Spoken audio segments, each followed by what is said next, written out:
ತಂಗಿ, ಮುದ್ದಿನ ಮಾವ, ಅಣ್ಣ ತಂಗಿ, ಸೋಲಿಲ್ಲದ ಸರದಾರದಂತಹ ಅದ್ಭುತವಾದ ಸಿನಿಮಾಗಳನ್ನ ಕೊಟ್ಟಿರುವಂಥದ್ದು. 90% ಕನ್ನಡದಲ್ಲೇ ಸಿನಿಮಾ ಮಾಡಿರೋದು.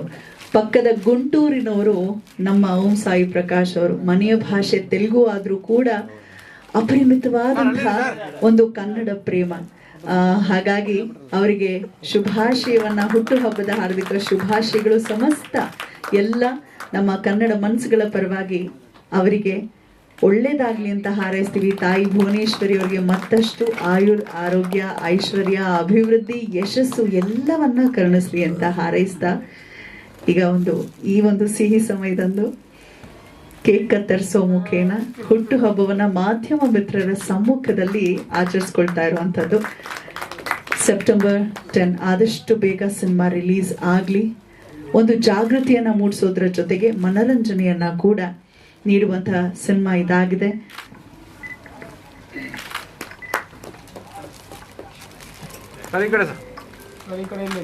ಸಾಲದ ಸುಳಿಗೆ ಸಿಕ್ಕಿ ಬಹಳಷ್ಟು ಜನ ಆತ್ಮಹತ್ಯೆ ಮಾಡ್ಕೊಳ್ಳುವಂಥದ್ದು.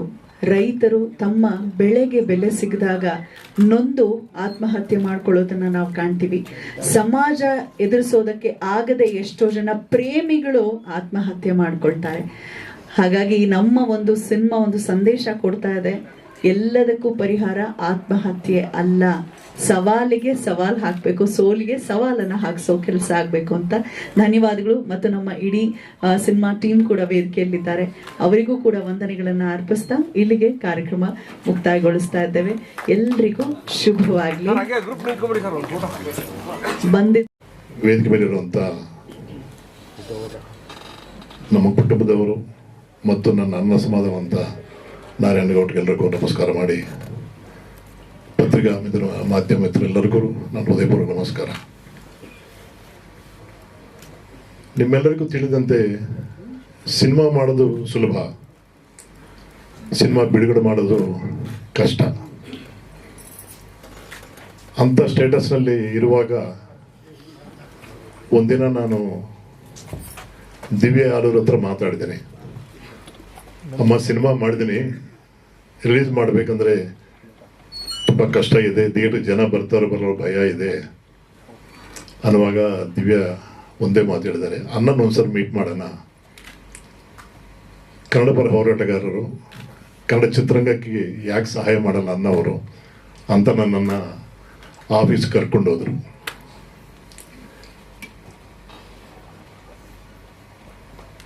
ಅವ್ರು ರಿಸೀವ್ ಮಾಡ್ಕೊಂಡಿದ್ದು ವಿಧ ಆಗ್ಬೋದು.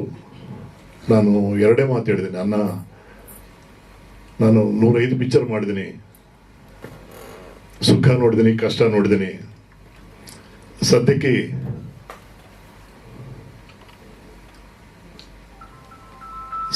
ನಾನು ಕಷ್ಟನೇ ನೋಡ್ತಾ ಇದ್ದೀನಿ. ಸಿನಿಮಾ ಮಾಡಿದ್ರೆ ಕಷ್ಟ ಆಗಲಿಲ್ಲ ನನಗೆ, ಸಿನಿಮಾ ರಿಲೀಸ್ ಮಾಡಿದ್ರೆ ಕಷ್ಟ ಅನ್ನಿಸ್ತಾ ಇದೆ ಅನ್ನುವಾಗ ಅನ್ನೋರು ಒಂದೇ ಒಂದು ಮಾತು ಹೇಳಿದ್ದಾರೆ, ನನ್ನ ಜನ ಇದ್ದಾರೆ, ನನ್ನ ಕರವೇ ಇದೆ, ರಕ್ಷಣಾ ವೇದಿಕೆ ಅವರು ಇದ್ದಾರೆ, ರಾಜ್ಯಾದ್ಯಂತ ಯಾರ್ಯಾರು ಇದ್ದಾರೋ ಎಲ್ಲರೂ ಈ ಸಿನಿಮಾ ನೋಡೋ ಥರ ನಾನು ಕರೆ ಕೊಡ್ತೀನಂತ ನನ್ನ ಭುಜ ತಟ್ಟಿ ಹೇಳಿದ್ದಾರೆ. ನಿಜವಾಗ್ಲೂ ಅವ್ರಿಗೆ ನನಗಿಂತ ಚಿಕ್ಕವರಾದ್ರೂ ನಾನು ಕೈ ಮುಗಿದು ನಮಸ್ಕಾರ ಮಾಡ್ತೀನಿ. ಯಾಕಂದ್ರೆ ಇದು ಸಾಮಾನ್ಯವಾದ ಮಾತಲ್ಲ. ಸಿನಿಮಾ ಅನ್ನೋದು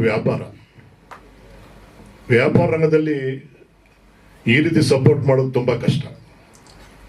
ಬಟ್ ಏನಂದ್ರೆ ಕನ್ನಡ ಚಿತ್ರ ಆಗೋದ್ರಿಂದ ಅವ್ರು ಒಂದು ಹೇಳಿದ್ದಾರೆ, ನೀವು 105 ಚಿತ್ರ ಮಾಡಿದಿರಿ, ಸಿನಿಮಾ ರಂಗದಲ್ಲಿ ಯಾರು ಎಷ್ಟು ಕಷ್ಟಪಡ್ತಾರೆ ಗೊತ್ತು ನನಗೆ,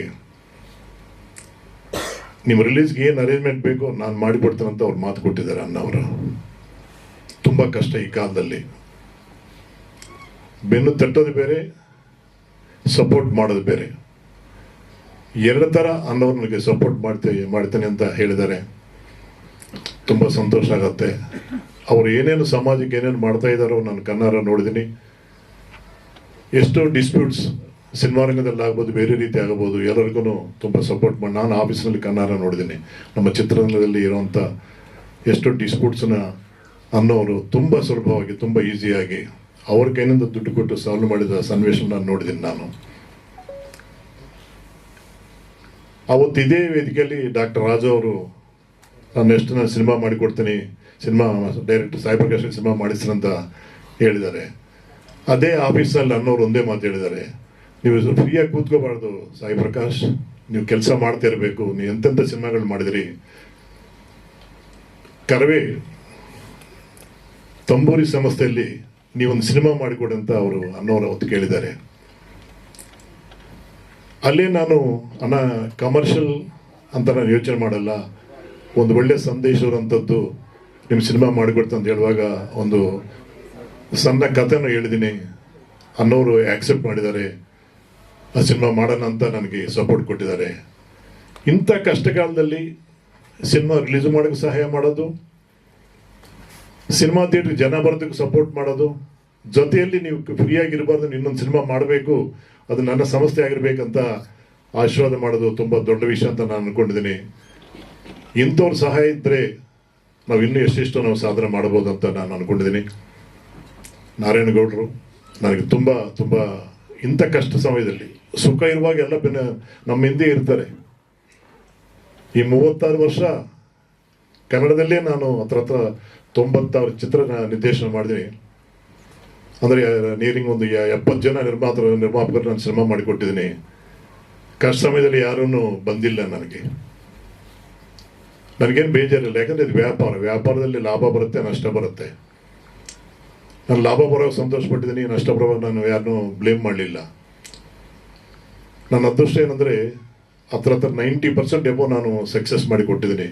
ಅದು ನನ್ನ ಅದೃಷ್ಟ ಅಂತ ಹೇಳಕ್ಕೆ ಇಷ್ಟಪಡ್ತೇನೆ. ನಾನು ಇವತ್ತು ಅನ್ನೋರು ಹೇಳಿದ್ದಾರೆ, 1 ತಿಂಗಳಿಂದ ನಾನು ಫಾಲೋ ಮಾಡ್ತಾ ಇದ್ದೀನಿ. ಫಸ್ಟ್ ಹೋಗಿ ಮೀಟ್ ಮಾಡುವಾಗ ಹುಟ್ಟಿದಬ್ಬ ಬಂತು, ಜೂನ್ 10. ಅದಾದ್ಮೇಲೆ ಮ್ಯಾರೇಜ್ ಡೇ ಬಂತು, ಆಮೇಲೆ ಕೆಂಪೇಗೌಡ ಹುಟ್ಟಿದಬ್ಬ ಬಂತು, ಇವತ್ತು ನನ್ನ ಹುಟ್ಟಿದಬ್ಬ ಬಂತು. ನನ್ನ ಟೈಮ್ ಚೆನ್ನಾಗಿದೆ. ಇವತ್ತು ಅನ್ನೋರು ಒಂದು ಬಳಗ ಎಲ್ಲ ಸೇರಿ ಸಿನಿಮಾ ನೋಡಿದ್ದಾರೆ. ನಾನು ನನ್ನ ಥಿಯೇಟರ್ ಬಗ್ಗೆ ಕೂತ್ಕೊಂಡಿದ್ದೀನಿ. ನಾನು ತುಂಬ ರೆಸ್ಪಾನ್ಸ್ ಇತ್ತು. ಏನನ್ನ ತುಂಬ ಜನ ಡೈಲಾಗ್ ಅವರೇ ಹೇಳ್ತಾ ಇದ್ದಾರೆ. ಅಂದರೆ ಇದು ತುಂಬ ಹತ್ರ ಇರುವಂಥ ಸಿನಿಮಾ ಅಂತ ನನಗೆ ಅನ್ನಿಸ್ತು. ನನಗೂ ಗೊತ್ತು, ನನಗೆ ಹತ್ರವಾಗಿರೋ ಸಿನಿಮಾನೇ ಇದು. ಈ ಸಿನಿಮಾ ನೋಡುವಾಗ ನಮ್ಮ ಸ್ನೇಹಿತರ ಮನೆ ಆಗ್ಬೋದು, ನಮ್ಮ ನೆಂಟರ ಮನೆ ಆಗ್ಬೋದು, ಅಕ್ಕಪಕ್ಕವ್ರ ಮನೆ ಆಗ್ಬೋದು, ಇದು ನೋಡ್ತಾ ಇದ್ದೀವಿ, ಈ ರೀತಿ ಆಗಬಾರ್ದು ಅನ್ನೋ ಮನಸ್ಸು ಅನ್ನಿಸ್ತದೆ. ಈ ಸಿನಿಮಾ ನೋಡಿ ಮನೆಗೆ ಹೋದ್ಮೇಲೆ ತುಂಬ ಯೋಚನೆ ಮಾಡ್ತಾರೆ. ಅಂತ ಯೋಚನೆ ಮಾಡೋಂಥ ಸಿನಿಮಾ ಈ ಸೆಪ್ಟೆಂಬರ್ 10 ಆತ್ಮಹತ್ಯೆ ನಿವಾರಣಾ ದಿನ. ಸಾಯೋಕ್ಕೂ ಮಾಡೋ ಧೈರ್ಯ, ಬದುಕೋಕ್ಕೂ ಮಾಡಿ ಅನ್ನೋದೇ ಒಂದು ಕಾನ್ಸೆಪ್ಟ್ ಸಿನಿಮಾ ಮಾಡಿದ್ದೀನಿ. ಮಾಧ್ಯಮದವ್ರನ್ನ ಪ್ರತಿ ಪ್ರೆಸ್ ಮೀಟ್ನಲ್ಲಿ ನಾನು ಕೇಳೋದು ಒಂದೇ, ಇವತ್ತು ಚಿತ್ರರಂಗದಲ್ಲಿ ತುಂಬ ಕಷ್ಟ ಅನುಭವಿಸ್ತಾ ಇದ್ದಾರೆ ನಿರ್ಮಾಪಕರು, ನಿರ್ದೇಶಕರು. ಯಾರು senior producers, senior director cinema ಮಾಡ್ತಾರೋ ಅವ್ರನ್ನ ಸ್ವಲ್ಪ ಫ್ರಂಟ್ ಪೇಜ್ ಇತ್ತಂದರೆ ಪುನಃ ಹಳೆಗೆ ಸ್ವರ್ಣ ಈಗ ಬರುತ್ತಂತ ನಾನು ನಂಬ್ಕೊಂಡಿದ್ದೀನಿ. ದಯವಿಟ್ಟು ನಿಮ್ಮೆಲ್ಲರ ಸಹಕಾರ ಇರಲಿ ಅಂತ ಮತ್ತೊಮ್ಮೆ ಕೇಳ್ಕೊತ ಇದ್ದೀನಿ. Om Shri Sairam. God bless you. ನಮ್ಮ ಕರ್ನಾಟಕ ರಕ್ಷಣಾ ವೇದಿಕೆ ನಾರಾಯಣಗೌಡ ಅವರಿಗೆ ನಮಸ್ಕಾರ. ಆಮೇಲೆ ನನಗೆ ಅವಕಾಶ ಕೊಟ್ಟಿರುವಂಥ ನಮ್ಮ ಡೈರೆಕ್ಟರ್ ಸಾಯಿ ಪ್ರಕಾಶ್ ಅವರಿಗೆ ನಮಸ್ಕಾರ. ಆಮೇಲೆ ಈ ವೇದಿಕೆ ಮೇಲೆ ಇರುವಂಥ ಗಣ್ಯರು ಎಲ್ರಿಗೂ ನನ್ನ ನಮಸ್ಕಾರ. ಇಲ್ಲಿ ಬಂದಿರುವಂಥ ಮಾಧ್ಯಮ ಮಿತ್ರರು ಎಲ್ರಿಗೂ ನನ್ನ ನಮಸ್ಕಾರ. ತುಂಬ ಅದೃಷ್ಟ ಅನಿಸ್ಬೋದು ನನಗೆ, ಯಾಕಂದರೆ 1105ನೇ ಚಿತ್ರ ನನ್ನ ಮೊದಲನೇ ಚಿತ್ರ. ಇದರಲ್ಲಿ ಇನ್ನೊಂದೊಂದು ವಿಶೇಷ ಇದೆ. ನಾನು ಫಸ್ಟು ನನಗೆ ಶೀಲ್ಡ್ ಕೊಟ್ಟು ನನ್ನ ಸನ್ಮಾನ ಮಾಡಿರೋದು ನಮ್ಮ ನಾರಾಯಣಗೌಡರವರು. ಸಿನಿಮಾ ಬರೋಕ್ಕಿಂತ ಮುಂಚೆನೇ ಫಿನಿಕ್ಸ್ ಮಾಲಲ್ಲಿ ಒಂದು ಫಂಕ್ಷನ್ ನಡೆದಿತ್ತು. ಆ ಟೈಮ್ ನಾನು ಇನ್ನೂ ಆ್ಯಕ್ಟ್ರ್ ಆಗಿಲ್ಲ. ಆ ಟೈಮ್ಗೆ ಆ ನಾರಾಯಣಗೌಡರವ್ರು ನನಗೆ ಸನ್ಮಾನ ಮಾಡಿದ್ದಾರೆ. ಸೊ ತುಂಬ ಸಂತೋಷ ಆಗ್ತಾಯಿದೆ. ಅದೇ ರೀತಿ ನನ್ನ ಮೊದಲನೇ ಚಿತ್ರ, ಆ ಫಿಲ್ಮ್ನ ಫಸ್ಟ್ ಟೈಮ್ ಬಂದು ನಾರಾಯಣಗೌಡರು ನೋಡಿ ಸಪೋರ್ಟ್ ಮಾಡ್ತಾಯಿದ್ದಾರೆ. ತುಂಬ ಸಂತೋಷ ಆಗ್ತಾಯಿದೆ, ಮಾತುಗಳೇ ಬರ್ತಾಯಿಲ್ಲ ನನಗೆ. ಸೊ ತುಂಬ ಅದೃಷ್ಟ ಅಂತ ಭಾವಿಸ್ಬೋದು ನಾನು ಇದನ್ನು. ಆಮೇಲೆ ಈ ಸಿನಿಮಾ ಬಂದ್ಬಿಟ್ಟು ನಾವು ಒಂದು ಒಳ್ಳೆ ಮೆಸೇಜ್ಗೋಸ್ಕರ ಮಾಡಿದ್ದೀವಿ. ನೀವೆಲ್ಲರೂ ಸಪೋರ್ಟ್ ಮಾಡಬೇಕಂತ ನಾನು ಬೇಡ್ಕೊಳ್ತಾ ಇದ್ದೀನಿ. ಸೊ ಈ ಸಿನಿಮಾದಲ್ಲಿ ಒಂದು ಒಳ್ಳೆ ಮೆಸೇಜ್ ಇದೆ, ನನಗೆ ಒಳ್ಳೆ ಪಾತ್ರ ಕೊಟ್ಟಿದ್ದಾರೆ. ಸೊ ಎಲ್ರಿಗೂ ಥ್ಯಾಂಕ್ ಯು ಸೋ ಮಚ್. ಇಲ್ಲಿ ಬಂದಿರೋಂಥ ಎಲ್ರಿಗೂ ಥ್ಯಾಂಕ್ ಯು. ಒಳ್ಳೆಯದಾಗಲಿ. ಬಹುಶಃ ಇವತ್ತಿನ ಕನ್ನಡ ಚಿತ್ರರಂಗದ ಪರಿಸ್ಥಿತಿ ಏನಿದೆ ಅಂತ ಎಲ್ಲರಿಗೂ ಗೊತ್ತಿದೆ. ಬಹುಶಃ ಸಾಯಿ ಪ್ರಕಾಶ್ ಅವರು ನನ್ನ ಕಚೇರಿಗೆ ಬಂದಾಗ ನನಗೆ ಎಲ್ಲ ವಿಚಾರಗಳನ್ನು ನನ್ನ ಜೊತೆಯಲ್ಲಿ ಹಂಚಿಕೊಂಡ್ರು. ಒಂದು ಸಿನಿಮಾ ಮಾಡಿದ್ದೀನಿ, ಅದನ್ನು ಬಿಡುಗಡೆ ಮಾಡಲಿಕ್ಕೆ ಕಷ್ಟ ಆಗ್ತಾ ಇದೆ. ನಾನು ಅವ್ರು ಕೇಳಿದೆ, ಎಷ್ಟು ಸಿನಿಮಾ ನಿರ್ದೇಶನ ಮಾಡಿದ್ದೀರಿ ಅಂತ ಹೇಳಿ. ಸುಮಾರು ನಾನು 105 ಸಿನಿಮಾಗಳನ್ನು ಮಾಡಿದ್ದೀನಿ ಅಂತ ಹೇಳುವಾಗ ನಾನು ಅಂದ್ಕೊಂಡೆ, 105 ಸಿನಿಮಾ ಮಾಡಿದ ಮೇಲೆ ಆರ್ಥಿಕವಾಗಿ ಭಾರಿ ಗಟ್ಟಿ ಇರ್ತಾರೆ ಅಂತೇಳಿ ಅಂದ್ಕೊಂಡಿದ್ದೆ. ಆಮೇಲೆ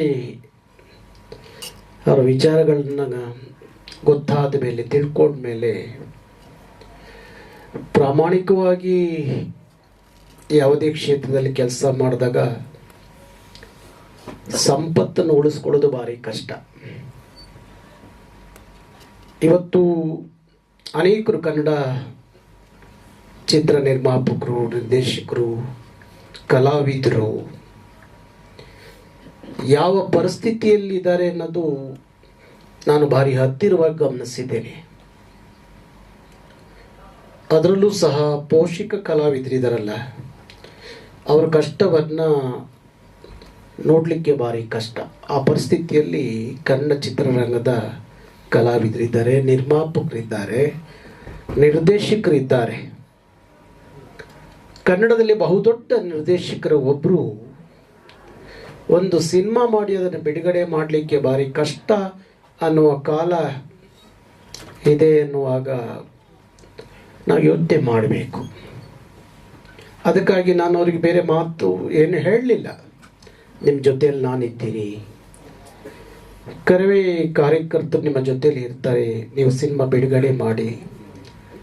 ಇನ್ನೂ ಏನಾದರೂ ಬಿಡುಗಡೆಗೆ ಕಷ್ಟ ಆಗುತ್ತೆ ಅಂದರೆ ಆ ಬಿಡುಗಡೆಗೋಸ್ಕರ ನಾನೊಂದಷ್ಟು ನಿಮಗೆ ಸಹಾಯನೂ ಮಾಡ್ತೀನಿ ಅನ್ನೋ ಮಾತನ್ನು ಸಾಯಿ ಪ್ರಕಾಶ್ ಅವರಿಗೆ ಹೇಳಿದಂಥದ್ದು. ಇತ್ತೀಚೆಗೊಬ್ಬರು ನಿರ್ದೇಶಕರು ಬಂದಿದ್ದರು, ಸಾಯಿ ಪ್ರಕಾಶ್ ಅವರು ಇದ್ದರು. ಆ ಸಂದರ್ಭಕ್ಕೆ ಅವ್ರ ಹೆಸರು ಬೇಡ. ಅವರು ಕನ್ನಡದಲ್ಲಿ ಭಾರಿ ದೊಡ್ಡ ನಿರ್ದೇಶಕರು.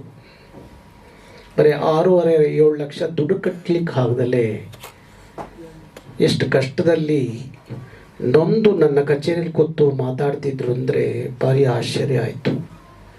ಯಾವ ದಿಕ್ಕಿನಲ್ಲಿ ಕನ್ನಡ ಚಿತ್ರರಂಗ ಸಾಗ್ತಾ ಇದೆ ಅಂತ ಅನ್ನಿಸ್ತು. ಭಾರಿ ಒಳ್ಳೆ ಸಿನಿಮಾ ನೋಡ್ಬೇಕು, ನಮ್ಮ ಜನ ನೋಡ್ಬೇಕಷ್ಟೇ. ಇವತ್ತು ಇಂಥದ್ದೊಂದು ಸಂದೇಶ ಎಲ್ಲ ಕ್ಷೇತ್ರದಲ್ಲೂ ಬೇಕಾಗಿದೆ. ಕರ್ನಾಟಕದಲ್ಲಿ 100 ಜನ ರೈತರು ಸತ್ತರು. 100 ಜನ ರೈತರು ಸತ್ತಾಗ ನಮ್ಮನ್ನು ಆಳುವ ಸರ್ಕಾರಗಳು, ನಮ್ಮ ಜನಪ್ರತಿನಿಧಿಗಳು, ಹಣವಂತರು ಯಾರೂ ಸಹ ಒಬ್ಬ ರೈತನ ಕಷ್ಟವನ್ನು ನಾನು ನೋಡ್ಕೋತೀನಿ ಅಂತ ಹೇಳುವಂಥವ್ರು ಯಾರೂ ಮುಂದೆ ಬರಲಿಲ್ಲ. ನಾನು ಒಂದು ದಿವಸ ಮಾಧ್ಯಮದಲ್ಲಿ ಪಾಂಡುಪುರದ 2 ಮಕ್ಕಳು, ಅವ್ರ ತಂದೆ ಕಬ್ಬಿನ ಗದ್ದೆಗೆ ಪೆಟ್ರೋಲ್ ಹಾಕಿ ಅವರು ಪೆಟ್ರೋಲ್ ಹಾಕ್ಕೊಂಡು ಸತ್ತಾಗ ಆ ಮಕ್ಕಳು ಅಳ್ತಿದ್ದು ನೋಡಿದಾಗ ಭಾರಿ ಹಿಂಸೆ ಆಗಿ ನಾನು ಮನೆಗೂ ಹೋಗಿ ಅವತ್ತು ನನ್ನ ಶ್ರೀಮತಿ ಜೊತೆಯಲ್ಲಿ ಮಾತಾಡಿದೆ. ಆ 2 ಮಕ್ಕಳನ್ನ ದತ್ತು ತೊಗೊಂಡ್ಬಿಡೋಣ ಅಂತ ಹೇಳಿ, ಎಲ್ಲಿವರೆಗೂ ಓದ್ಲಿಕ್ಕೆ ಸಾಧ್ಯ ಆಗುತ್ತೋ ಓದಿಸೋಣ ಅಂಥೇಳಿ. ಅದಕ್ಕೆ ನನ್ನ ಶ್ರೀಮತಿ ಹೇಳಿದ್ರು, ಇಲ್ಲ ಅವರಿಬ್ಬರೇ ಅಲ್ಲ, ಇಡೀ ರಾಜ್ಯದಲ್ಲಿ 100 ರೈತರು ಸತ್ತಿದ್ದಾರೆ, ಸಾಲದ ಬಾಧೆಯಲ್ಲಿ ಸಿಕ್ಕಿ ಸತ್ತಿದ್ದಾರೆ. ಆ ಎಲ್ಲ ಮಕ್ಕಳಿಗೆ ಏನು ಮಾಡ್ತೀರಿ ಅಂತ ಹೇಳಿ ಇಡೀ ರಾತ್ರಿ ಕೂತ್ಕೊಂಡು ನಾನು ನನ್ನ ಶ್ರೀಮತಿ ಚರ್ಚೆ ಮಾಡಿ ಬೆಳಗ್ಗೆ 4 ಗಂಟೆಗೆ ಒಂದು ತೀರ್ಮಾನಕ್ಕೆ ಬಂದು, ನನಗೆ ಇಡೀ ಕರ್ನಾಟಕದಲ್ಲಿ ಕಾರ್ಯಕ್ರಮಗಳಿಗೆ ಹೋದಾಗ ಇಡೀ ಕನ್ನಡಿಗರು ಕೊಟ್ಟಂಥ ಉಡುಗೊರೆ ಏನಿತ್ತು, ಬೆಳ್ಳಿ ಕಿರೀಟ, ಕತ್ತಿ, ಖಡ್ಗ, ಭಾರಿ ದೊಡ್ಡ ಒಂದು ಅಷ್ಟು ಇತ್ತು.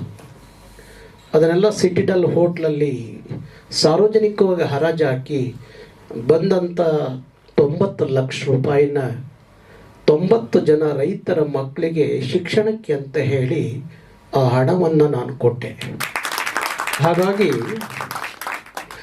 ಅನೇಕ ಒತ್ತಡಗಳಿಂದಾಗಿ ಶಾಲಾ ಮಕ್ಕಳು ನಮ್ಮ ಒಂದು ಅದ್ಭುತವಾದ ಸಂದೇಶ ನಮ್ಮ ಇವತ್ತಿನ ಪೋಷಕರಿಗೆ ಈ ಸಿನಿಮಾದಲ್ಲಿ ಕೊಟ್ಟಿದ್ದಾರೆ.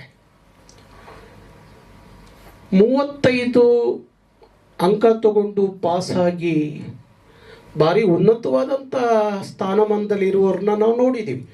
ನಾನು 8ನೇ ಕ್ಲಾಸ್ ಓದಿದ್ದು, 9ನೇ ಕ್ಲಾಸಿಗೆ ಹೋಗಲೇ ಇಲ್ಲ. ಸಮಾಜದಲ್ಲಿ ಇವತ್ತೊಂದು ಒಳ್ಳೆಯ ಹೆಸರನ್ನ ಇಟ್ಕೊಂಡಿಲ್ವಾ? ಕೇವಲ 1-2 ಮಾರ್ಕ್ಸ್ ಬರಲಿಲ್ಲ ಅನ್ನೋ ಕಾರಣಕ್ಕೋಸ್ಕರ ಮಕ್ಕಳ ಮೇಲೆ ತಂದೆ ತಾಯಿ ಅವರಿಗೆ ಹಿಂಸೆ ಕೊಟ್ಟು ಆ ಮಕ್ಕಳು ಸಾಯೋ ರೀತಿಯಲ್ಲಿ ಎಷ್ಟೋ ಜನರ ಕಣ್ಣು ಮುಂದೆ ನಾವು ನೋಡಿದ್ದೀವಿ. ಈ ಸಿನಿಮಾ ನೋಡುವಾಗ ನನಗೆ ಅನಿಸಿದ್ದೇನು ಅಂದರೆ, ಅವೆಲ್ಲ ನಮ್ಮ ಕಣ್ಣು ಮುಂದೆ ಬಂದಂಥ ಕಥೆಗಳಾಗಿ ಕಾಣ್ತಾ ಇತ್ತು. ಅದು ಕಥೆಯೂ ಆಗಿತ್ತು, ವ್ಯಥೆಯೂ ಆಗಿತ್ತು ಅಂತ ಅನೇಕ ಕ್ಷೇತ್ರದಲ್ಲಿ ಏನೆಲ್ಲ ಜನರು ಒತ್ತಡಕ್ಕೆ ಇದಾಗ್ತಾರೆ, ಶರಣಾಗ್ತಾರೆ, ಸಾವಿಗೆ ಒಂದು ಅದ್ಭುತವಾದ ಕೊನೆಗೆ ಒಂದು ಸಂದೇಶ ಕೊಡ್ತಾರೆ. ಸಾಯಬೇಕಾದ್ರೆ ಬಹುಶಃ ಅಷ್ಟೊಂದು ಸುಲಭವಾಗಿ ಸಾಯಕ್ಕಾಗಲ್ಲ, ಭಾರಿ ಧೈರ್ಯ ಮಾಡೇ ಸಾಯಬೇಕಾದ್ರೆ ಸಾಯಕ್ಕೆ ಅಷ್ಟೊಂದು ಧೈರ್ಯ ಮಾಡೋದಾದರೆ ಆ ಧೈರ್ಯವನ್ನು ಬದುಕಲಿಕ್ಕೆ ಯಾಕೆ ಮಾಡಬಾರ್ದು ಅನ್ನೋ ಒಂದು ಅದ್ಭುತವಾದಂಥ ಸಂದೇಶವನ್ನು ಸಿನಿಮಾದಲ್ಲಿ ಕೊಡ್ತಾರೆ. ಹಾಗಾಗಿ ಎಲ್ಲ ಒತ್ತಡಗಳ ಮಧ್ಯದಲ್ಲೂ ಸಹ ಬದುಕಿ ತೋರಿಸ್ಬೋದು ಅನ್ನೋದು ಕೊನೆಗೆ ಒಂದು ಸಂದೇಶ. ಹಾಗಾಗಿ ಇದು ಇವತ್ತೆಲ್ಲ ಜನರಿಗೆ ತಲುಪುವಂಥದ್ದು ಆಗಬೇಕು. ನಮ್ಮ ಜನ ಸಿನಿಮಾ ನೋಡಬೇಕು. ನನಗನ್ಸುತ್ತೆ ನೋಡ್ತಾರೆ ಅಂತ ಹೇಳಿ ನಾನು ಅಂದ್ಕೊಂಡಿದ್ದೀನಿ. ಅವ್ರು ಯಾರೂ ನೋಡಲಿಲ್ಲ ಅಂದ್ರೂ 31 ಜಿಲ್ಲೆ 224 ವಿಧಾನಸಭಾ ಕ್ಷೇತ್ರದಲ್ಲಿ ಕರ್ನಾಟಕ ರಕ್ಷಣಾ ವೇದಿಕೆ ಕಾರ್ಯಕರ್ತರು ನಿಮ್ಮ ಸಿನಿಮಾ ನೋಡ್ತಾರೆ. ಆ ನೋಡಲಿಕ್ಕೆ ನಾನು ಒಂದು ಸಂದೇಶವನ್ನು ಕಳಿಸ್ಕೊಡ್ತೀವಿ.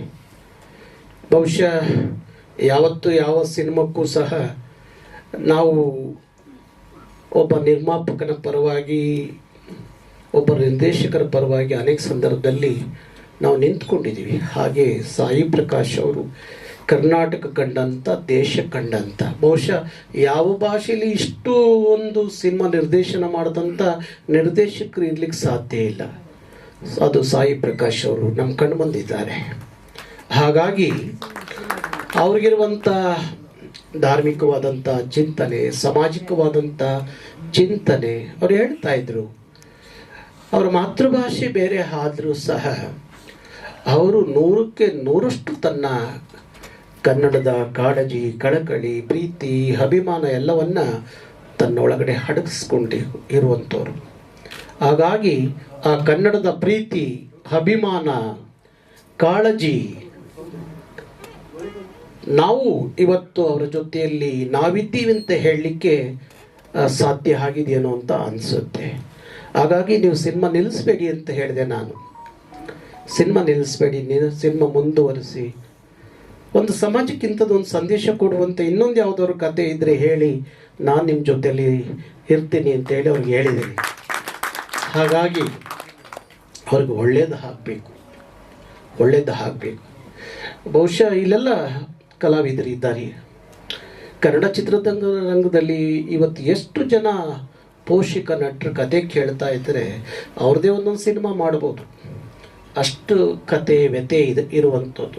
ಬಹುಶಃ ತಮಿಳು ಸಿನಿಮಾ ರಂಗದಲ್ಲಿ ಈ ಥರದ ಇಲ್ಲ ಅಂತ ಅನಿಸುತ್ತೆ. ಅವರೆಲ್ಲ ಸರ್ಕಾರ ಮತ್ತು ಅಲ್ಲಿಯ ಚಲನಚಿತ್ರ ವಾಣಿಜ್ಯ ಮಂಡಳಿ ಇರ್ಬೋದು, ಕಲಾವಿದರ ಸಂಘ ಇರ್ಬೋದು, ಅವರೆಲ್ಲ ಭಾರಿ ಸ್ಟ್ರಾಂಗ್ ಆಗಿದ್ದಾರೆ ಆರ್ಥಿಕವಾಗಿ. ಬಹುಶಃ ಕನ್ನಡ ಚಿತ್ರರಂಗದಲ್ಲಿ ಅಂಥದ್ದೊಂದು ಆರ್ಥಿಕವಾಗಿ ಗಟ್ಟಿ ಇರುವಂಥದ್ದು ನೋಡಲಿಕ್ಕೆ ಸಾಧ್ಯ ಆಗ್ತಾ ಇಲ್ಲ. ಹಾಗಾಗಿ ಅಂಥ ಎಲ್ಲ ಕಲಾವಿದರ ಜೊತೆಯಲ್ಲಿ ಕರವೇ ಇದೆ. ಕರ್ನಾಟಕ ರಕ್ಷಣಾ ವೇದಿಕೆ ಅಂದರೆ ಬೀದಿ ನಿಂತು ಹೋರಾಟ ಮಾಡೋದು ಅಷ್ಟೇ ಅಲ್ಲ, ಕನ್ನಡದ ಎಲ್ಲ ಪ್ರಕಾರಗಳಲ್ಲಿ ಕೆಲಸ ಮಾಡಬೇಕು ಅನ್ನೋದೇ ಕರ್ನಾಟಕ ರಕ್ಷಣಾ ವೇದಿಕೆ ಉದ್ದೇಶ. ಆಗ 100% ಅದು ಕನ್ನಡದ ಕಾಯಕ ಆಗುತ್ತೆ ಅಂತ ನಾನು ಭಾವಿಸಿರೋನು. ಹಾಗಾಗಿ ಈ ಸಿನಿಮಾದಲ್ಲಿ ತಾವೆಲ್ಲ ಏನು ಕಲಾವಿದರು ಇದ್ದೀರಿ, ಯಾವತ್ತೋ ಒಂದು ದಿವಸ ಒಂದು ಕಾರ್ಯಕ್ರಮದಲ್ಲಿ ಇವ್ರನ್ನ ಸನ್ಮಾನ ಮಾಡಿದ್ದೆ. ಅದನ್ನು ಅವರು ನೆನಪಲ್ಲಿ ಇಟ್ಕೊಂಡಿದ್ದರು. ಹಾಗಾಗಿ ಸಾಯಿ ಪ್ರಕಾಶ್ ಅವರೇ, ನಿಮ್ಮ ಜೊತೆಯಲ್ಲಿ ಕರವೇ ಇದೆ. ಕರ್ನಾಟಕವೆಲ್ಲ ಮಾಡಬಾರ್ದು. ಕರ್ನಾಟಕ ರಕ್ಷಣಾ ವೇದಿಕೆಯ ಲಕ್ಷಾಂತರ ಕಾರ್ಯಕರ್ತರು ನಿಮ್ಮ ಜೊತೆಯಲ್ಲಿ ಇದೆ. ಕನ್ನಡ ಚಿತ್ರರಂಗ ಉಳಿಬೇಕಾಗಿದೆ. ಕನ್ನಡ ಚಿತ್ರರಂಗ ರಕ್ಷಣೆ ಆಗಬೇಕಾಗಿದೆ. ಇವತ್ತು ನೋಡಿ, ಚಿತ್ರಮಂದಿರದ ಮಾಲೀಕರು ಹೇಳ್ತಾರೆ, ಇವತ್ತು ವಾರಕ್ಕೆ 10 ಸಿನಿಮಾಗಳು ಬರ್ತಿದ್ದಂಥ ಒಂದು ಸಂದರ್ಭ ಇತ್ತು. ಥಿಯೇಟ್ರ್ಗಳಿಗೆ ನಾನು ಬಿಡುಗಡೆ ಮಾಡಬೇಕು, ನಾನು ಬಂದಮೇಲೆ ನೀನು ಬಂದಮೇಲೆ ನಾನು ಬರ್ತೀನಿ ಅಂತ ಈ ಥರ ಹೊಂದಾಣಿಕೆ ಮಾಡಿಕೊಂಡು ಸಿನಿಮಾ ಬಿಡುಗಡೆ ಮಾಡುವಂಥ ಕಾಲ ಇತ್ತು.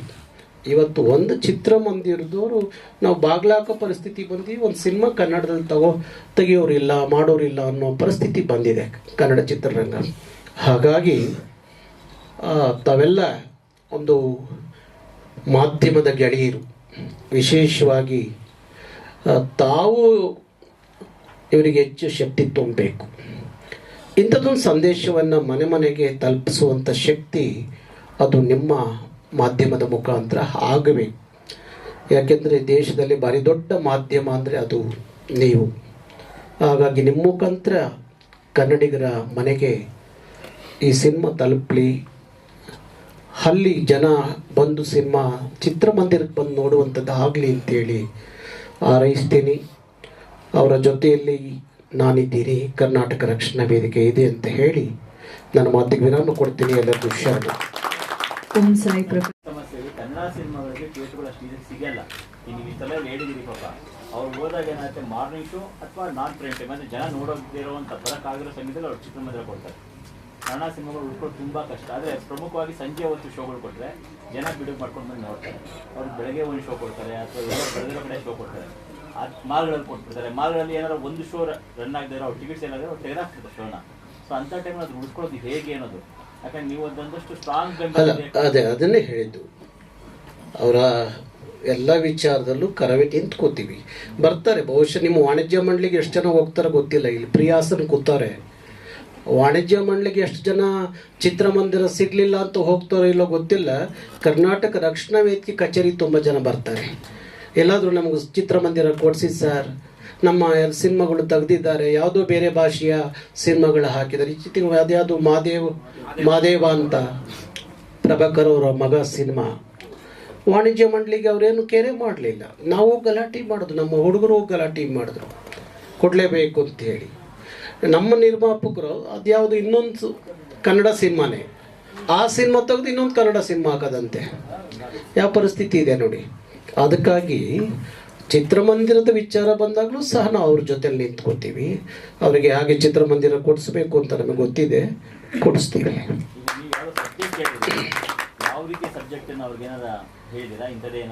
ಸದ್ಯಕ್ಕೆ ಬೇಡ. ಈಗ ಅವ್ರದ್ದು ಸಿನಿಮಾದ್ದು ಪ್ರೆಸ್ ಮೀಟು ಮತ್ತು ಇನ್ನೇನೋ ಬೇರೆ ಆಗೋದು ಬೇಡ. ಅದು ಸಮಾಜಮುಖಿಯಾಗಿ, ಸಮಾಜ ಒಪ್ಪುವಂಥ, ಸಮಾಜಕ್ಕೆ ಒಂದು ಒಳ್ಳೆಯ ಸಂದೇಶ ಕೊಡುವಂಥ ಸಿನಿಮಾ ಮಾಡಿ ಅಂತ ಹೇಳಿದ್ದೇನೆ. ಬಹುಶಃ ನಿಮ್ಮೆಲ್ಲರ ಗಮನಕ್ಕೆ ಕರ್ನಾಟಕ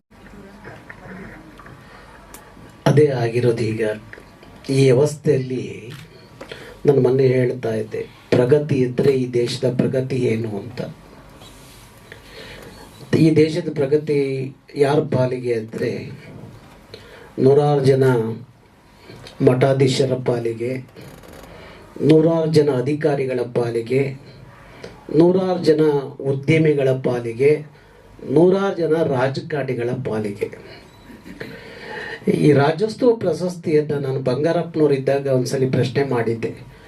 ಅವ್ರ ಕಾರ್ಯಕ್ರಮಕ್ಕೆ ಪೆಂಡಲ್ ಆಗ್ತವ್ರಿಗೂ ರಾಜ್ಯೋತ್ಸವ ಪ್ರಶಸ್ತಿ ಕೊಟ್ಬಿಟ್ಟಿದ್ರು ಬಂಗಾರಪ್ಪನವರು. ಈಗ ಅದಕ್ಕಿಂತಲೂ ಪ್ರಶಸ್ತಿ ಪಡ್ಕೊಳ್ಳೋರು ಬೇರೆ ಬೇರೆ ಇದ್ದಾರೆ. ಹಾಗಾಗಿ ಆ ಪ್ರಶಸ್ತಿಗಳು ಯಾರಿಗೆ ಸಿಗಬೇಕು? ಈಗ ನೋಡ್ತಾ ಇದ್ರಲ್ಲ, ನಿಮಗೆ ಡಾಕ್ಟ್ರೇಟ್ 25,000 ಕೊಟ್ಟರೆ ಡಾಕ್ಟ್ರೇಟ್ ಸಿಗುತ್ತೆ. ಯಾರೋ ಒಬ್ಬ ರೌಡಿಗೆ ಡಾಕ್ಟ್ರೇಟ್ ಕೊಟ್ಟಿದ್ರು. ಅವ್ನು ನಮ್ಮ ಮನೆಗೆ ಬಂದಿದ್ದ ಮೊನ್ನೆ. ಕೇಳಿದೆ, ನಿನಗೆ ಯಾಕಪ್ಪ ಕೊಟ್ಟರು ಡಾಕ್ಟ್ರೇಟ್? ಎಷ್ಟು ಆಫು ಎಷ್ಟು ಫುಲ್ಲು ಅಂತ ಕೊಟ್ಟರು ಅಂತ ಕೇಳಿದೆ ನಾನು. ಹಾಗೆ ಪ್ರಶಸ್ತಿಗಳು ಮಾರ್ಕೆಟಲ್ಲಿ ಮಾರಾಟಕ್ಕೆ ಇಟ್ಟಿದ್ದಾರೆ. ಹಣ ಕೊಟ್ಟರೆ ಕೊಡ್ತಾರೆ, ಏನು ತೊಂದರೆ ಇಲ್ಲ. ಆದರೆ ಅವ್ರಿಗೆ ಬೇಕಾಗಿರೋದು ಪ್ರಶಸ್ತಿ 7.5 ಕೋಟಿ ಕನ್ನಡಿಗರವ್ರನ್ನ ಪ್ರೀತಿಸಬೇಕು, ಗೌರವಿಸಬೇಕು. ಇಂಥ ಕಾಲದಲ್ಲಿ ಅವ್ರ ಜೊತೆಯಲ್ಲಿ ಕನ್ನಡಿಗರು ನಿಂತ್ಕೋಬೇಕು. ಅದಕ್ಕಿಂತ ಪ್ರಶಸ್ತಿ ಬಹುಶಃ ಬೇರೆ ದೊಡ್ಡದಿಲ್ಲ ಅಂತ ಅಂದ್ಕೊಂಡಿದ್ದೀನಿ. ಹಾಗಾಗಿ ಕನ್ನಡಿಗರ ಹೃದಯದಲ್ಲಿ ಅವರು ಇರಬೇಕಾಗತ್ತೆ. ಕನ್ನಡಿಗರು ಅವ್ರನ್ನ ಇಂಥ ಸಂದರ್ಭದಲ್ಲಿ ಕೈ ಬಿಡಬಾರದು. ಯಾಕೆಂದರೆ ಮಾತೃಭಾಷೆ ಬೇರೆ ಆದರೂ ಕನ್ನಡದಲ್ಲಿ ಗಟ್ಟಿಯಾಗಿ ನಿಂತ್ಕೊಂಡ್ರಲ್ಲ. ಯಾರು ಬೇಂದ್ರೆಯವ್ರನ್ನ ಕೇಳ್ತಾರೆ, ಬೇಂದ್ರೆಯವರೇ ಕನ್ನಡದಲ್ಲಿ ಎಷ್ಟು ಚೆನ್ನಾಗಿ ಪದ್ಯ ಬರೀತೀರಿ ಅಂತ. ಅದಕ್ಕೆ ಬೇಂದ್ರೆಯವರು ಹೇಳ್ತಾರೆ, ಕನ್ನಡದಲ್ಲಿ ಪದ್ಯ ಬರೆಯೋಕ್ಕೆ ನಾನಲ್ಲ, ಕನ್ನಡ ಪದ್ಯ ಬರೆಯೋಕ್ಕೆ ಚಲೋ ಇದೆ, ಚೆನ್ನಾಗಿದೆ ಅಂತ. ಹಂಗೆ ಸಾಯಿ ಪ್ರಕಾಶ್ನವರ ಸಿನಿಮಾಗಳು ಅದ್ಭುತವಾಗಿ ಇಲ್ಲಿವರೆಗೂ ಕೊಟ್ಟಂಥದ್ದು ಕನ್ನಡಿಗರಿಗೆ. ಅದಕ್ಕಾಗಿ ಕನ್ನಡಿಗರವ್ರನ್ನ ಪ್ರೀತಿ ಮಾಡಬೇಕು, ಕನ್ನಡಿಗರ ಹೃದಯದಲ್ಲಿ ಅವರು ಉಳಿಬೇಕು ಅನ್ನುವಾಗ ಇಂಥ ಸಂದರ್ಭದಲ್ಲಿ ಕನ್ನಡಿಗರವ್ರ ಜೊತೆಯಲ್ಲಿ ನಿಂತ್ಕೋಬೇಕು. ಹಾಗೆ ಮುಂದಿನ ಸಂದರ್ಭದಲ್ಲಿ ನೋಡೋಣ, ನಮ್ಮ ಏನಾದರೂ ಪ್ರಭಾವಕ್ಕೆ ಸರ್ಕಾರ ಮಣಿಯೋದಾದರೆ ಅವ್ರಿಗೊಂದು ರಾಜ್ಯೋತ್ಸವದ ಪ್ರಶಸ್ತಿ ಕೊಡಿ ಅಂತ ಹೇಳೋಣ. ಧನ್ಯವಾದಗಳು. ಪ್ರಿಯಾ,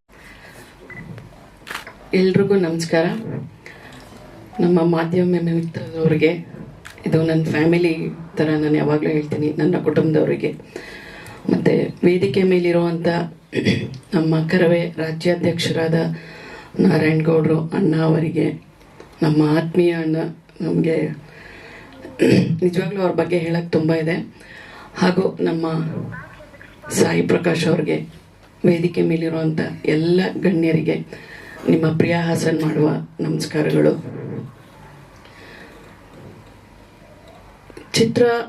ಫಸ್ಟ್ ಚಿತ್ರದ ಬಗ್ಗೆ ಮಾತಾಡೋಣ. ಯಾಕಂದರೆ ನಾವೆಲ್ಲರೂ ಇಲ್ಲಿ ಸೇರಿರೋದು ಸೆಪ್ಟೆಂಬರ್ 10 ಚಿತ್ರದ ಬಗ್ಗೆ ಮಾತಾಡಲಿಕ್ಕೆ. ಚಿತ್ರಾನ ನಾನು ಸಾಯಿ ಪ್ರಕಾಶ್ ಸರ್ ಫೋನ್ ಮಾಡಿದಾಗ ನಿಜವಾಗ್ಲೂ ನಾನು ಈ ಸಿನಿಮಾ ನೋಡಲೇಬೇಕಂತ, ಯಾಕೆಂದರೆ ತುಂಬ ವರ್ಷಗಳ ನಂತರ ಆದಮೇಲೆ ಅವರು ಸಿನಿಮಾ ಮಾಡ್ತಾ ಇದ್ದಾರೆ. ಮುಂಚೆ ಅವ್ರ ಸಿನಿಮಾಗಳೆಲ್ಲ ನಾನು ನೋಡಿದ್ದೀನಿ, ನನಗೂ ಸಹ 2 ಕತೆಗಳನ್ನ ಹೇಳಿದರು, ನಾವು ಸಹ ಜೊತೆಗೆ ಸಿನಿಮಾ ಮಾಡಬೇಕಿತ್ತು ಅವಾಗ. ಸೊ ಬಂದೆ, ಚಿತ್ರನ ನೋಡಿದೆ, ನನಗೆ ತುಂಬ ಸಂತೋಷ ಆಯಿತು.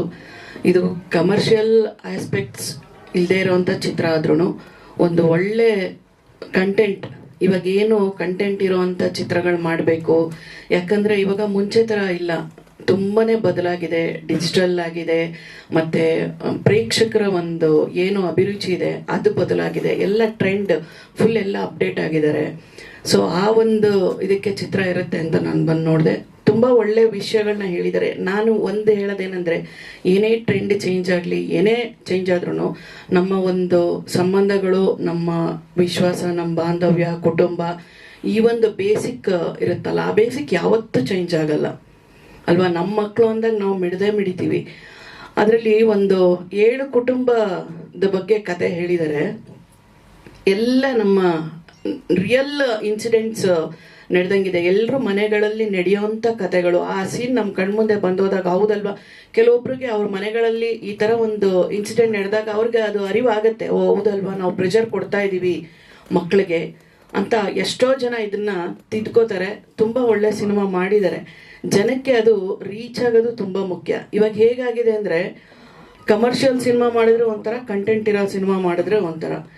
ಜನಕ್ಕೆ ರೀಚ್ ಆಗೋದಕ್ಕೆ ಏನು ಇಂಪಾರ್ಟೆಂಟ್ ಮ್ಯಾಟ್ರ್ ಇರುತ್ತಲ್ಲ, ಅದನ್ನು ಇವತ್ತು ಫೋನಲ್ಲಿ, ಇನ್ಸ್ಟಾಗ್ರಾಮಲ್ಲಿ, ಫೇಸ್ಬುಕ್ಕಲ್ಲೇ ನೋಡ್ಬಿಟ್ಟಿರ್ತಾರೆ ನಮ್ಮ ಜನ. ಅದಕ್ಕೆ ಇಷ್ಟು ಕಷ್ಟಪಟ್ಟು ಇಷ್ಟು ಕೋಟ್ಯಾಂತರ ರೂಪಾಯಿ ಇನ್ವೆಸ್ಟ್ ಮಾಡಿ ಸಿನಿಮಾ ಮಾಡಿ ಅದನ್ನು ಥಿಯೇಟ್ರಿಗೆ ರಿಲೀಸ್ ಮಾಡಿ ಪಬ್ಲಿಸಿಟಿ ಮಾಡಿ, ಇದಕ್ಕೆಲ್ಲ ನಮ್ಗೆ ಎಷ್ಟು ಸಮಯ ಹಿಡಿಯುತ್ತೆ, ಎಷ್ಟು ಹಣ ಖರ್ಚಾಗುತ್ತೆ. ಆದರೆ ಒಂದು ಫೋನ್ ಇಟ್ಕೊಂಡು ಸಿನಿಮಾ ಮಾಡಿ ಫೋನಲ್ಲೇ ಜನಕ್ಕೆ ತಲುಪಿಸ್ತಾರೆ. ಅದು ಎಷ್ಟು ಬೇಗ ರೀಚ್ ಆಗ್ತಾ ಇದೆ. ಏನಕ್ಕೆ ಇವತ್ತು ಪ್ರೊಡ್ಯೂಸರ್ಗಳು ತೊಂದರೆಲಿದ್ದಾರೆ? ಯಾಕಂದರೆ ನಾನು ವಾಣಿಜ್ಯ ಮಂಡಳಿನಲ್ಲಿ ಪ್ರೊಡ್ಯೂಸರ್ ಅಸೋಸಿಯೇಷನಲ್ಲೂ ಸಹ ಇರೋದ್ರಿಂದ ಹೇಳ್ತಾ ಇದ್ದೀನಿ. ಇವಾಗ ಅಣ್ಣ ಮಾತಾಡ್ಬೇಕಾದ್ರೆ ಹೇಳ್ತಾ ಇದ್ರು, ಕಲಾವಿದರು ಗತಿ ಏನು, ಇಷ್ಟು 105 ಸಿನಿಮಾ ಮಾಡಿ ಡೈರೆಕ್ಟರ್ ಈ ಪರಿಸ್ಥಿತಿಲಿದ್ದಾರೆ. ಎಷ್ಟೋ ಜನ ನಿರ್ಮಾಪಕರು ಇವತ್ತು ಇದೇ ಪರಿಸ್ಥಿತಿ, ತುಂಬ ಕಷ್ಟದಲ್ಲಿದ್ದಾರೆ. ಯಾಕೆ ಅಂದರೆ, ಸಾಕಷ್ಟು ವ್ಯವಸ್ಥೆಗಳು ಬದಲಾಗಬೇಕು. ನಿರ್ಮಾಪಕರು ಹಣ ಹಾಕೋರಿಗೆ ಹಣ ವಾಪಸ್ ಬರೋ ರೀತಿ ಅಂತ ಒಂದು ವ್ಯವಸ್ಥೆ ಇರಬೇಕು. ಆ ವ್ಯವಸ್ಥೆಗಳು ಸರಿ ಹೋದ್ರೆ ಅವಾಗಷ್ಟೇ ನಿರ್ಮಾಪಕರು ಉಳಿಯಕ್ಕಾಗೋದು. ನಿರ್ಮಾಪಕರು ಉಳಿದ್ರೆ ಅವರು ಸಿನಿಮಾಗಳನ್ನ ಮಾಡಕ್ ಸಾಧ್ಯ ಆಗತ್ತೆ. ಸಿನಿಮಾಗಳನ್ನ ಮಾಡಿದ್ರೆ ಮಾತ್ರ ಕಲಾವಿದರಾಗ್ಲಿ ಟೆಕ್ನಿಷಿಯನ್ಸ್ ಆಗ್ಲಿ ಎಲ್ಲರಿಗೂ ಒಂದು ಅವಕಾಶ ಸಿಗುತ್ತೆ, ಒಳ್ಳೊಳ್ಳೆ ಸಿನಿಮಾಗಳು ಹೊರಗೆ ಬರುತ್ತೆ.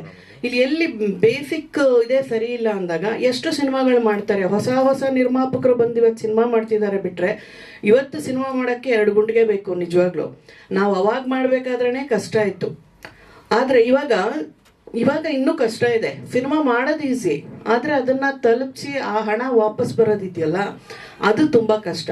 ನಿರ್ಮಾಪಕನಿಗೆ ಹಣ ವಾಪಸ್ ಬಂದಿಲ್ಲ ಅಂದ್ರೆ ಯಾರು ಕೇಳಲ್ಲ, ಅವ್ರ ಮನೆ ಮಾರ್ಕೊಂಡ ಹೆಂಡತಿ ಒಡವೆ ಮಾರೋದ್ನ ಏನ್ ಮಾಡಿ ಸಿನಿಮಾ ಮಾಡೋದ್ನೋ ಅವನಿಗೆ ದುಡ್ಡು ವಾಪಸ್ ಬಂತಾ ಬರಲ್ವಾ? ಅದಕ್ಕೆ ಯಾವುದೇ ಒಂದು ಕಾನೂನಿಲ್ಲ, ಅದಕ್ಕೆ ಯಾವುದೇ ಒಂದು ವ್ಯವಸ್ಥೆ ಇಲ್ಲ. ಆ ವ್ಯವಸ್ಥೆ ಆಗಬೇಕು ಫಸ್ಟು. ಆ ವ್ಯವಸ್ಥೆ ಆದರೆ ಮಾತ್ರನೇ ಚಿತ್ರರಂಗ ಉಳಿಯೋಕ್ಕೆ ಸಾಧ್ಯ ಅಂತ ನನ್ನ ಅನಿಸಿಕೆ. ಯಾಕಂದರೆ ನಾನು ಒಂದು ನಿರ್ಮಾಪಕಿಯಾಗಿ ಮೊದಲೆಲ್ಲ ನಾನು ತುಂಬ ಎಲ್ಲ ವಿಷಯದಲ್ಲೂ ಫೈಟ್ ಮಾಡಿದ್ದೀನಿ. ನೀವೆಲ್ಲರೂ ಆ ವಿಷಯದಲ್ಲಿ ನನಗೆ ಮಾಧ್ಯಮದವ್ರು ಸಪೋರ್ಟ್ ಮಾಡಿದ್ದೀರಾ. ಥಿಯೇಟ್ರಿಗೆ ಹಾಕೋದಾಗಿರ್ಬೋದು, ಥಿಯೇಟ್ರಿಂದ ಸಿನಿಮಾ ಕಿತ್ತಾಕಿದಾಗ ನಾನು ಹೋರಾಟ ಮಾಡಿದ್ದೀನಿ. ಎಲ್ಲ ವಿಷಯಗಳಲ್ಲೂ ನಾನು ಹೋರಾಟ ಮಾಡಿ ನಿಂತಿದ್ದೀನಿ ಸಿನಿಮಾ ಇಂಡಸ್ಟ್ರಿಯಲ್ಲಿ. ಇಷ್ಟು ವರ್ಷ ನಾನು ಬಂದು 21 ವರ್ಷ ಆಯಿತು ಸಿನಿಮಾ ಇಂಡಸ್ಟ್ರಿಗೆ ಬಂದು. ಎಲ್ಲ ರೀತಿಯಾದಂಥ ಒಂದು ಕಷ್ಟಗಳನ್ನ ನೋಡಿರೋದ್ರಿಂದ ನಾನು ಹೇಳ್ತಾ ಇದ್ದೀನಿ. ಇವತ್ತು ಸಹ ನಾನು ವಾಣಿಜ್ಯ ಮಂಡಳಿಲಾಗಲಿ ಪ್ರೊಡ್ಯೂಸರ್ ಅಸೋಸಿಯೇಷನಲ್ಲಾಗಲಿ ಇರೋದಕ್ಕೆ ಇದೇ ಕಾರಣ. ನಮ್ಮ ಕೈಯಿಂದ ಏನೇ ಒಂದು ನಿರ್ಮಾಪಕರಿಗಾಗಲಿ ಡಿಸ್ಟ್ರಿಬ್ಯೂಟರ್ಗಾಗಲಿ ಕಲಾವಿದರಿಗಾಗಲಿ ಸಹಾಯ ಆಗೋ ಥರ ಇದ್ದರೆ ಖಂಡಿತ ನಾವು ಅದನ್ನು ಮಾಡಬೇಕು, ನಮ್ಮ ಚಿತ್ರರಂಗನ ಉಳಿಸ್ಬೇಕು ಅನ್ನೋ ಒಂದು ಆಸೆಯಿಂದ ನಾನು ಈ ಒಂದು ಕೆಲಸನ ಮಾಡ್ತಾ ಇರೋದು.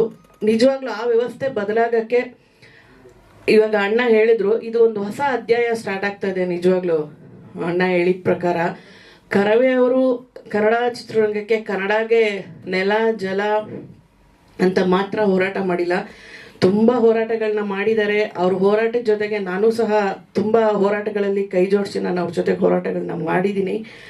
ಕನ್ನಡ ಚಿತ್ರರಂಗ ಉಳಿಯೋಕ್ಕೂ ಸಹ ಅವರು ಹೋರಾಟ ಮಾಡಕ್ಕೆ ನಿಂತಿದ್ದಾರೆ ಅಂದರೆ ನಿಜವಾಗ್ಲೂ ನಾನು ಹೃದಯಪೂರ್ವಕ ಅವ್ರಿಗೆ ಅಭಿನಂದನೆಗಳನ್ನ ಹೇಳಕ್ಕೆ ಇಷ್ಟಪಡ್ತೀನಿ.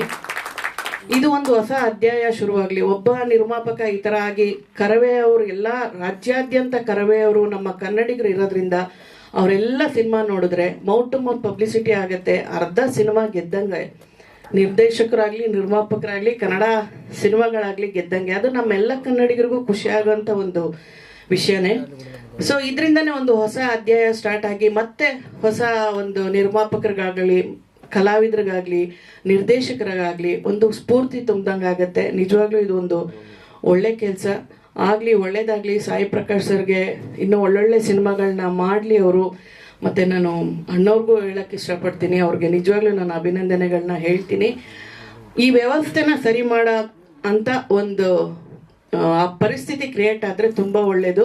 ಯಾಕೆಂದರೆ ಅಣ್ಣ ಒಂದು ಉದಾಹರಣೆ ಹೇಳಿದ್ರು, 2 ಮಕ್ಕಳು ದತ್ತು ತಗೊಂಡ್ರೆ ಇಡೀ ಇಷ್ಟು ಜನ ಮಕ್ಕಳುಗಳು ಸೂಸೈಡ್ ಮಾಡ್ಕೊಂಡಿದ್ರಲ್ಲ ಅವರಿಗೆಲ್ಲ ಏನು ಮಾಡೋದಂತ. ಇಲ್ಲಿ ಚಿತ್ರರಂಗದ ಪರಿಸ್ಥಿತಿನೂ ಹಾಗೆ ಆಗಿದೆ. ಇಲ್ಲಿ ಒಬ್ರು ಇಬ್ರಲ್ಲ, ತುಂಬ ಜನ ನಿರ್ಮಾಪಕರಾಗಲಿ ಕಲಾವಿದರಾಗಲಿ ತೊಂದರೆನಲ್ಲಿ ಇದ್ದಾರೆ.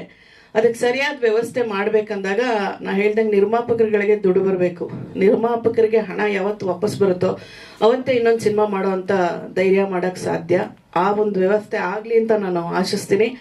ಆದಷ್ಟು ಬೇಗ ಅದಾಗುತ್ತೆ ಅನ್ನೋ ನಂಬಿಕೆ ಕೂಡ ನನಗಿದೆ. ನಿಮ್ಮೆಲ್ಲರ ಒಂದು ಸಹಾಯದಿಂದ ನೀವು ಅದಕ್ಕೆ ಮನಸ್ಸು ಮಾಡಬೇಕು. ಮುಂಚೆಯಿಂದ ನೀವು ಎಲ್ಲ ಒಂದು ಒಳ್ಳೆ ಕೆಲಸಗಳು